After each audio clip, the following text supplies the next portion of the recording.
สวัสดีจากวอชิงตันค่ะนุ้ยจากวลินีชาแนลนะคะขอโทษทีนะคะห่างหายไปนานเพราะว่านุ้ยไปวาเคชั่นกลับไทยไป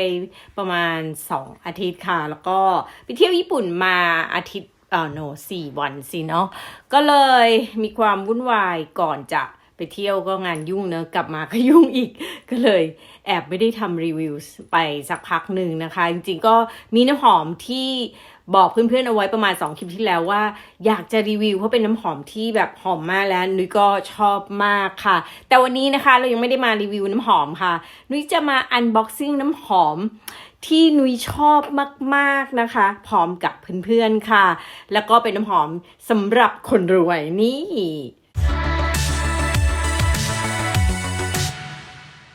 น้ำหอมอะไรคะน้ำหอมสำหรับคนรวยจริงๆก็คือตามชื่อเขาเดี๋ยวให้ดูคือนุ้ยยังไม่ได้นุ้ยแกะออกมาจากแพคเกจจิ้งถึงหมายถึงว่ากล่องที่เขาส่งมาเฉยๆนะคะไม่รู้มีใครคุ้นเคยกันบ้างผิดด้านโอเคอันนี้สิด้านที่ถูกต้องนะคะเป็นยี่ห้อ perfume.sucks ค่ะชื่อกวนมากแล้วก็เป็นแบรนด์ที่มาจากสวิตเซอร์แลนด์อันนี้เป็นขวด30 ml นะคะขวดค่อนข้างเล็กแล้วก็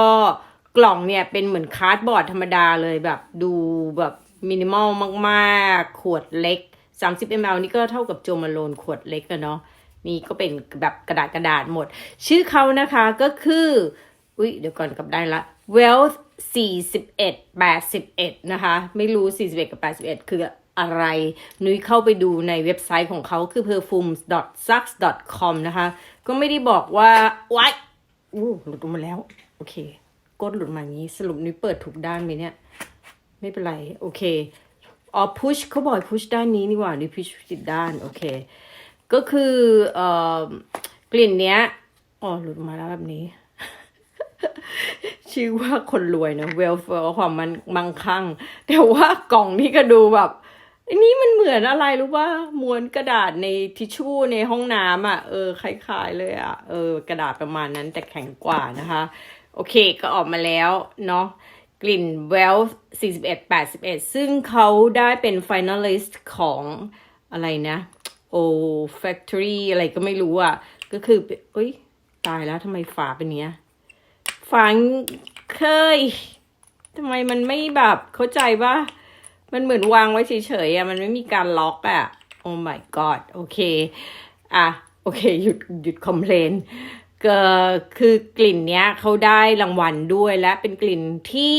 จริงๆนุ้ยได้แซมเปิลมาจากน้องทอมแล้วก็กะว่ากลับมาเนี่ยจะมารีวิวเพื่อนๆฟังแต่ปรากฏว่าเอาอีกแล้วหาไม่เจอแต่รู้แล้วแหละว่าชอบกลิ่นนี้มากคงต้องซื้อแล้วคิดว่าซื้อดีกว่าแล้วก็จะได้มามีตัวที่สเปรย์ให้เพื่อนๆดูด้วยให้ดู presentation ไม่แน่ใจนี่เป็นลูกตาเนาะขวดเขาก็ธรรมดานะไม่ได้แบบดูหรูหราอะไรซึ่งเทียบกับน้ำหอมหลายๆแบรนด์แล้วก็คือค่อนข้าง underwhelm ขาดความหรูหรานะคะนุ้ยคิดว่าขวดมันจะดูดีกว่านี้สิแต่ว่าก็ไม่ได้ดูดีเท่านั้นราคานะคะ30 ml เนี่ย155 เหรียญนุ้ยซื้อที่ CZ ZGO perfume.com ประมาณนั้นเดี๋ยวหาลิงก์ให้ดูเนาะก็เป็นCGO นี่เขาเป็นเหมือนกับพวกเซนสปลิตค่ะรู้สึกแบรนด์นี้ก็ไม่ได้เอาเข้าเยอะแยะมากมายหมายถึงว่าเซนสปลิตไม่มีแต่ที่ CGO นะคะหรือว่าจะซื้อโดยตรงกับเว็บไซต์เขาก็ได้แต่เว็บไซต์เขาไม่เห็นมีแต่ขนาดแซมเปิลซึ่งจะส่งตรงมาจากสวิตเซอร์แลนด์เนาะกลิ่นเนี้ยนุ้ยชอบเพราะว่าดมแล้วให้ความรู้สึกว่ารวยจริงๆมันดูหรูหรามาก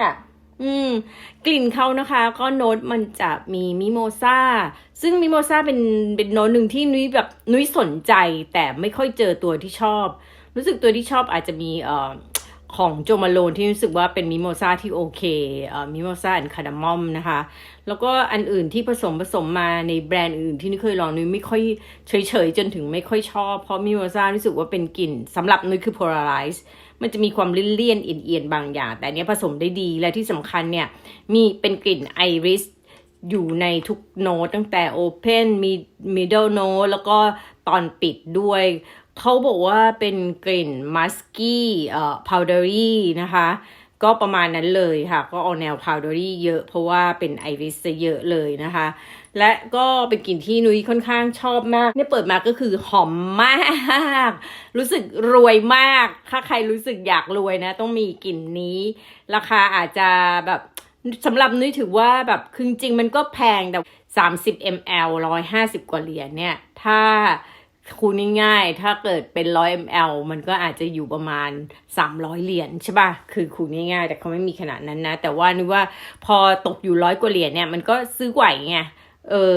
รู้สึกถ้าให้จ่าย300ทีเดียวมันก็แบบแอบตกใจนิดนึงพอ100 กว่าเหรียญก็โอเคแล้วที่สำคัญเนี่ย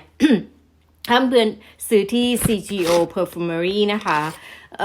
first purchase purchase แรกเนี่ยสามารถลด 10% ก็ได้หรือว่าลองหาโค้ดลด 15% นุ้ยก็หาโค้ดลด 15% เพราะฉะนั้นเนี่ยนุ้ยจ่ายหลังจากบวก tax อะไรไปแล้วก็จ่ายไป144เหรียญแล้วเขาก็จะมี sample ให้ด้วยนะคะใส่มาใน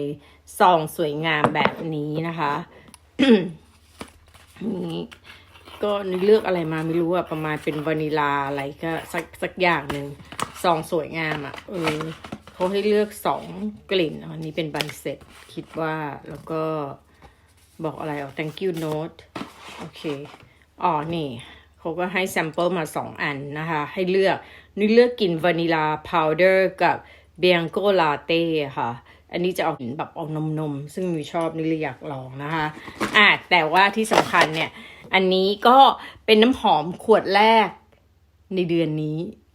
คือปีนี้นุ้ยอาจจะซื้อไม่เยอะแต่ว่าแต่ละขวดที่ซื้อนี่คือเลือกมาแล้วจริงๆแล้วนุ้ยคิดว่าถ้าเกิดใครชอบไอริชชอบกลิ่นรวยๆหรูๆนะ กลิ่นรวยว่าไม่รู้อะแต่ชื่อมันคือชื่อรวย Wealth 4181เนี่ยนุ้ยไม่รู้มาจากไหนนะคะกลิ่นนี้เนี่ยไม่ผิดหวังแน่นอนค่ะเดี๋ยวคลิปหน้านุ้ยจะมารีวิวแบบละเอียดให้ฟังนะคะแล้วเพื่อนๆนะคะเดือนนี้ซื้อน้ำหอมอะไรกันไปบ้างก็ลองแชร์กันมานะคะขอบคุณค่ะบ๊ายบาย